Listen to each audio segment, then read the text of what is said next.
साकिब निसार का स्टाफ है माशाल्लाह। मोटरवे पुलिस को चपेड़े मारी इन्होंने, अब मोटरवे पुलिस की बारी है इनको कुटने की।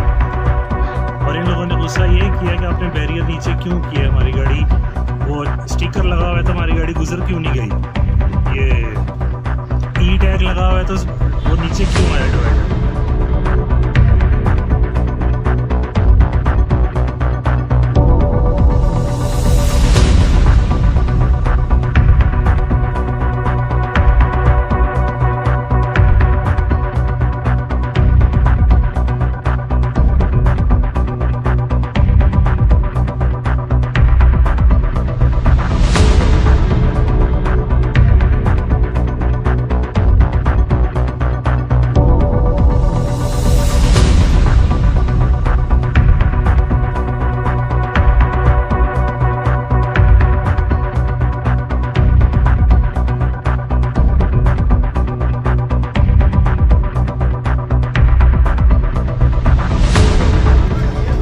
मोटरवे काला शिकागो के हालात हैं। तकलीफ सिर्फ ये है कि जी हमारा ई टैग लगा हुआ था तो वो ऊपर से बैरियर नीचे क्यों आया, ये तकलीफ है इनको।